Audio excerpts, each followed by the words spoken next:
where the Democrats are celebrating their US Senate win, while the Republicans are worrying about the future of their political party. President Biden heard over the weekend that the Democrats had retained control of the US Senate, an outcome from America's midterm elections that seemed impossible just a few months ago. A massive boost for Joe Biden as he heads into the final 2 years of what he still hopes will be just his first term in the presidency. The future of the US House of Representatives still hangs in the balance. Democrats are considered unlikely to retain their control there, but any Republican majority in the House will be as thin as a wafer. Controlling the Senate, of course, gives Democrats the power to reject legislation that is sent to the Senate by a Republican-controlled House, but only, of course, if the Democrats are able to remain united. And that has, in recent months, been a complicated challenge for Joe Biden's White House.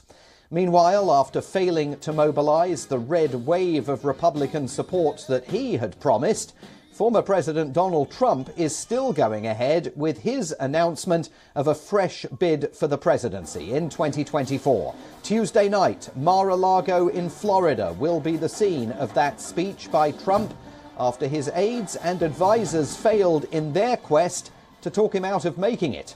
Over the weekend, a growing number of Republicans tried to sideline Trump after the discouraging election outcomes for Republicans, and clear evidence that voters are rejecting more extreme Trump-backed candidates all over the country.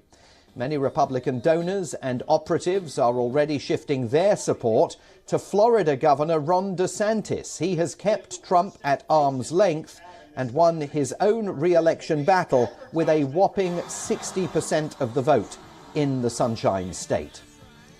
For more on all of this, I'm joined now by WION's US correspondent Susan Tehrani, who is with us live from New York. Susan, let's start with Donald Trump. Why is he going ahead with this announcement? What does he think is to be gained by making this announcement at a time when every other potential presidential candidate is sitting there sifting through the election results, going through the trove of voter data that they have delivered and trying to understand precisely where the country currently now stands?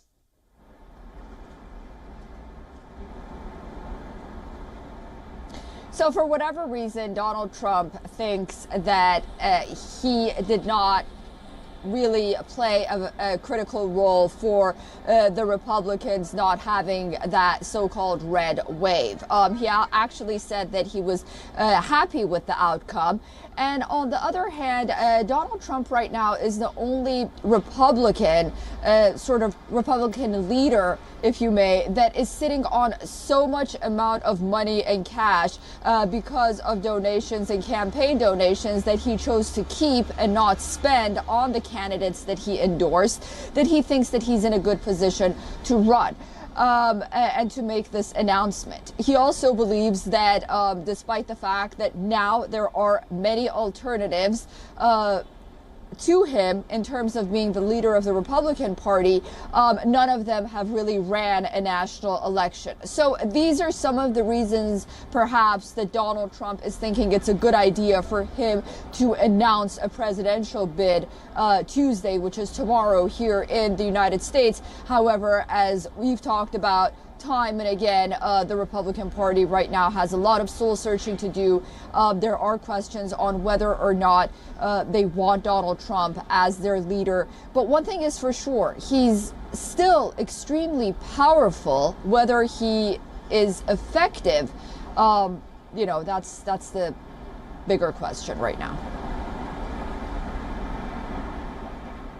So let's switch over to the Democrats, Susan, and Joe Biden, reanimated by these midterm election results and presumably reanimated in the possibility of him seeking a second term in office, which must send a complicated message to the younger generation of Democrats salivating for their opportunity to run for the presidency. Yeah, it's interesting because 2024 seems very close and everyone is gearing up for it, but it's still 2 years away on the one hand, and we'll have to wait and see whether or not Joe Biden has the stamina to really get on that stage and start debating and running, and whether or not the Democrats really want Joe Biden to run. But then the question remains, if, for example, there is no Donald Trump in 2024, and Joe Biden was the only viable candidate to beat Donald Trump in 2024, then would the Democrats look elsewhere for a so-called younger candidate, or move towards, dare I say, Kamala Harris for an alternative to Joe Biden? But right now, yes, he seems emboldened. The Democrats seem like they're even talking about a quote-unquote blue wave in 2024. I wouldn't go that far as saying that. But they think that, they've got the upper hand right now. But still, 2 years away, a lot could happen in 2 years. One election just over, another one just beginning. Susan Tehrani, WION's US correspondent, live from the streets of New York. Thanks very much indeed for that.